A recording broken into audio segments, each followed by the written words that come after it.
volta aqui com o Smart Gov Sudeste 2024, discutindo a implantação da tecnologia nas cidades. Como usar a inovação para fazer a vida do cidadão que mora em todos os cantos do Brasil mais tranquila, mais segura, para que ele tenha mais tempo para outras coisas a não ser para resolver pepinos, para resolver burocracia. O papo agora é com o Jean Duarte. O Jean, além de diretor de cidades inteligentes da ANCIT, ele também é presidente da Prodabel de Belo Horizonte, a empresa de processamento de dados.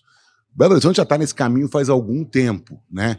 E a gente saiu agora da palestra que o pessoal já assistiu aqui no ANCITcast, do Pedro Doria, do jornalista Pedro Doria, que falou um pouquinho da história dessas revoluções tecnológicas, né? E deixou muito claro que o uso da inteligência artificial é como a eletricidade no final do século XIX. Ou seja, é uma revolução que não dá para mensurar o tamanho dela, né? Como é que está o Brasil entrando nessa era, principalmente no serviço público?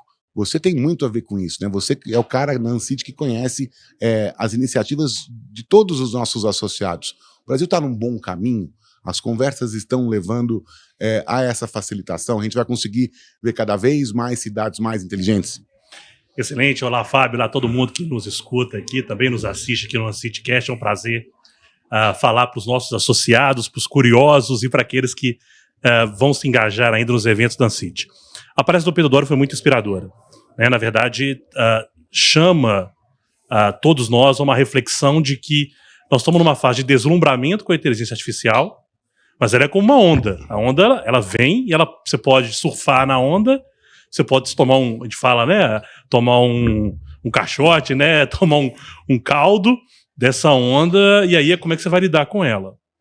E é uma onda grande, né? Nós estamos falando de uma aceleração exponencial e que o Brasil, de um modo geral, discute o tema. Não há um evento de tecnologia que a gente participe que a inteligência artificial, seja por conveniência, por modismo ou por, de fato, ações práticas, tem movimentado o país. Mas a gente entende que se a gente não acordar rapidamente para uso efetivo, para debates de aplicação, para o papel da inteligência artificial na vida das pessoas, a gente pode perder uma série de oportunidades. Oportunidade de competitividade, oportunidade de produtividade do país, porque assim como qualquer tecnologia, nós estamos falando de algo em escala global, né? E que nos remete a eventuais desigualdades que isso pode ampliar se não bem administrado, ou seja... Jean, essa é a questão que eu buscava alguém para trocar uma ideia por aqui. Você gera uma empresa de Belo Horizonte, que está entre os 20 maiores orçamentos do país, né? É uma cidade que tem dinheiro, assim como São Paulo, assim como Rio de Janeiro, assim como Brasília, enfim, assim como a maioria das capitais. E a cidade pequena, né? Qual que é o guarda-chuva que ela pode se abrigar dessa tempestade que vai ser não usar a inovação e não usar a inteligência artificial, não usar a tecnologia como alicerce de governo? Tem muita gente ficando muito para trás. Exatamente, aí nós estamos falando tanto de desigualdade entre países, mas a nível regional, local realmente. Entre quem tem acesso e domina e entre quem não tem acesso, ou às vezes tem acesso, mas não domina. Né, o diferencial do profissional não vai ser necessariamente a resposta que ele sabe dar, mas a qualidade da pergunta que ele sabe fazer para soluções de aprendizado de máquina e a qualidade da curadoria ou da capacidade dele de avaliar o conteúdo. Se os municípios, as outras cidades, não pegam esse bonde, a gente aumenta a disparidade de competitividade, de produção, de renda, de entrega, de desempenho. Isso gera desigualdades regionais, desigualdades no mercado de trabalho. E aí eu acho que entra muito o papel da ANCIT. O papel da ANCIT é justamente democratizar a tecnologia nas cidades, por meio do compartilhamento de práticas, de experiências, de licitações, de recursos, de atuação em rede. Né? Tanto que aqui no evento nós temos cidades de norte a sul do país e de poucos a muitos habitantes, como a própria capital que cedia aqui, São Paulo. Né? Então, quando a gente põe tudo na mesma mesa, todo mundo na mesma mesa, nós estamos falando o seguinte: olha, todo mundo pode. Né? Naturalmente existe o engajamento político, o engajamento técnico, mas como esse evento que é eminentemente técnico, nós estamos trazendo aqui atores, formadores de opinião que vão levar isso para os municípios. Olha, está acontecendo isso, temos que fazer alguma coisa. É possível dizer que para qualquer cidade do Brasil que conheça o trabalho da ANCIT, basta ter um prefeito com vontade de fazer que a coisa anda? A ANCIT auxilia essas cidades? Basta ter vontade de fazer, porque a gente não está falando necessariamente de grandes investimentos. A gente está falando de ver as oportunidades, começar, gerar capacidades internas, olhar para o vizinho ver o que está dando certo, o que está errado, compartilhar a experiência e começar. Você pode começar pequeno, mas comece, né? Faça o movimento. E é isso que a gente tem buscado fazer em Belo Horizonte e junto com as outras cidades que acompanham a City, mas disseminando isso aí pelo país. Você sabe que todo brasileiro tem inveja do mineiro, né? Por algum motivo. Então, a piada com o mineiro ela é sempre muito fácil. Fora a região de Juiz de Fora, que eles acham que estão no Rio de Janeiro, né? Como é que é a procura no estado que tem o maior número de municípios no país, que é Minas Gerais, pela tua empresa, pela empresa que você dirige, pela Prefeitura de Belo Horizonte? Lá já existe em Minas esse movimento colaborativo, ou seja, estados do interior te procuram. Puxa, como é que vocês resolveram isso? Como é que vocês resolveram aquilo? A gente recebe vários contatos, principalmente para visita técnica, para compartilhar alguma experiência. Uma das grandes dificuldades é que não só a Prodabel enfrenta, mas de um modo geral, as PRODs públicas, né? É porque elas foram formadas para soluções extremamente customizadas para o ente, muitas vezes pouco escaláveis para serem replicadas. Mas a gente faz uma separação muito clara, porque uma coisa é eu replicar código, e você tem uma dificuldade, outra coisa é replicar conhecimento.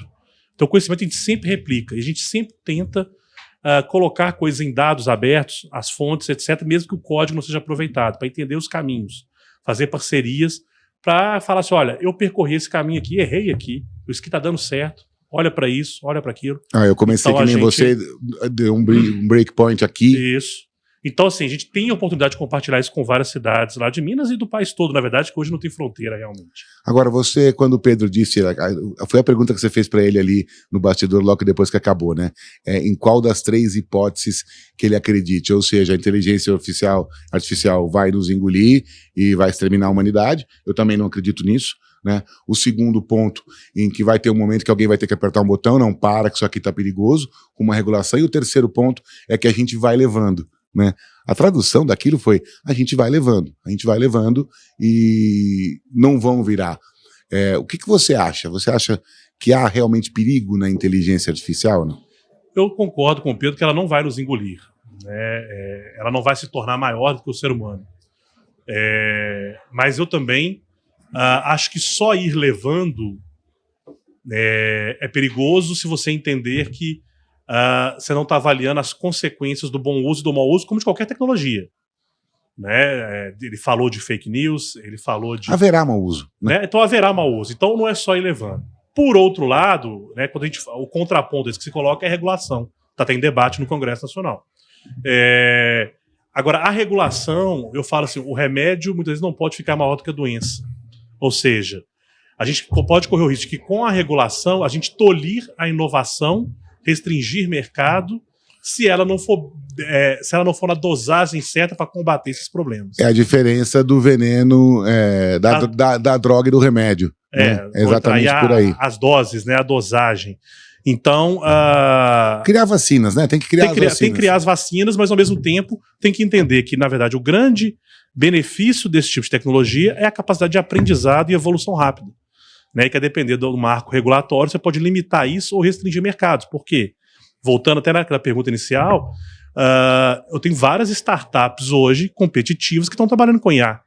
Então, eu não necessariamente, um município pequeno precisa depender de uma big tech para poder ter acesso a IA. Não, deixa que a startup faz isso. A startup faz isso. Então, na hora que você regula, talvez muito, você pode gerar custos adicionais de governança, de gestão para a startup que pode inviabilizar o processo. Então você reduz a competitividade e, por consequência, o acesso de vários municípios a essas soluções. Eu tiro, por enquanto, 2 lições desse evento. A primeira, a grande dificuldade de diálogo entre os pilares da inovação, que são os governos, as empresas que oferecem essa inovação e justamente os órgãos regulatórios, né? Tribunais de Conta, Ministério Público, a cultura das empresas, como disse a secretária Marcela Arruda ontem, que não estão acostumadas a vender para governos e que não sabem vender aquilo que fazem de melhor para o governo, porque a venda para o governo nunca é uma venda simples, né? E esse outro lado, muito mais empírico e filosófico, mas que vai ter atividade prática ou reflexos práticos na nossa vida, que trouxe o Pedro Doria. Quais foram as dores que Belo Horizonte enfrentou até agora para entrar no mundo da inovação com tanta qualidade? Como é que vocês conseguiram regular ou estabilizar ou negociar com os entes parceiros e com os entes regulatórios o avanço dos projetos de Belo Horizonte? Qual foi a saída que vocês encontraram à vacina? Parte disso é uma vacina institucional. Na verdade, você tem que criar um ambiente institucional que favoreça o diálogo sobre isso, né? Então, não tem como a gente negar que você tem um ambiente político institucional, seja de autonomia para fazer ou de diretrizes claras, ajuda muito. Mas não adianta, eu falo que é um trabalho de peregrinação, quase um trabalho de evangelização, que ele não acontece de um dia para o outro. Na verdade, ele não é um sprint de 100 metros, ele é uma maratona. Uma maratona, exatamente. Então, é quase que você botar uma cartilha debaixo do braço, bater na porta, só vim te trazer a palavra aqui.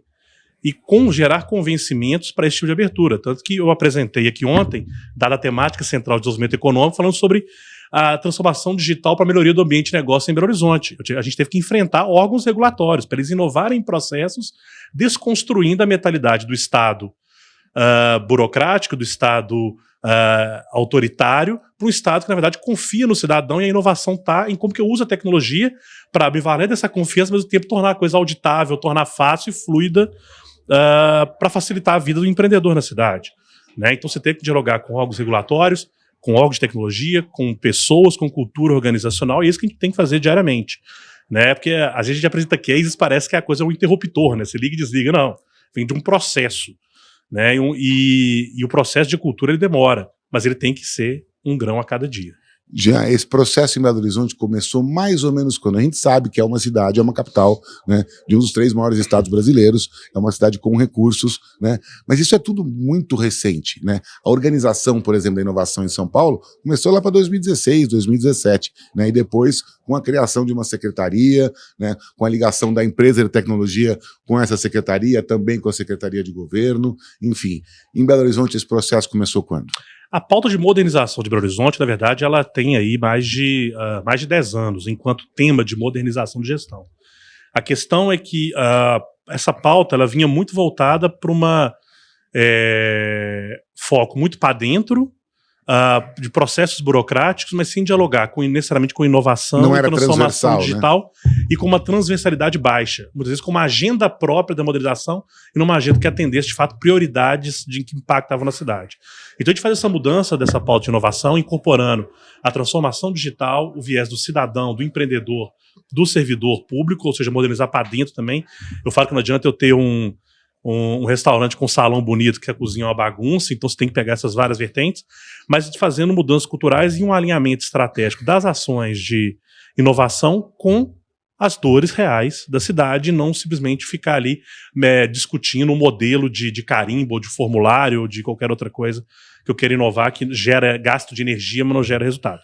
E aí a gente organiza isso dentro de um programa Belo Horizonte Cidade Inteligente, em que a gente coloca nesse guarda-chuva essas ações de transformação, inclusão digital, melhoria do ambiente de negócios, e diálogo transversal com iniciativas que vão desde hortas urbanas... Não, da Câmara, o diálogo com a Câmara Municipal ao Tribunal de Contas do Estado... E desde hortas urbanas a vídeo monitoramento inteligente. Perfeito, né? Perfeito. Qual que é a dica que você dá para o gestor de uma cidade que está namorando ainda com a inovação? A dica é: comece, crie uma rede, crie seguidores, aí não é seguidor de internet, né? Crie gente que vai te acompanhar, convença os agentes políticos, se você não for agente político, convença, mesmo que você for, convença seus pares, e traça estratégias que vão te levar a algum lugar concreto, que vão atacar problemas reais, mas que vão ser executáveis e escaláveis no tempo, né? Porque às vezes a frustração vem de querer abraçar o mundo. Não, eu já quero me espelhar no estado da arte. E aí você vai ter frustração. Mas que entenda que, assim, tem gente fazendo, conte com seus pares. Quem não, se não está na Ancity, venha para a Ancity, que a gente vai trocar ideia aí e apoiar no que foi possível. Próximo evento, em Belo Horizonte, dia 7, 8 e 9. 7, 8 e 9 de agosto, no Hotel Uruminas, estão todos convidados. O que vai ter de almoço? Ai, meu Deus. Vamos ter ali um frango com quiabo, um tutu à mineira, torresmo, cachaçinha, doce de leite. E se eu falar aqui, a lista não acaba. Tá, joia. Esperamos vocês. Aliás, eu me encontro de novo com o Jean lá em Belo Horizonte. Um grande abraço. A gente volta daqui a pouco com mais Smart Gov Sudeste.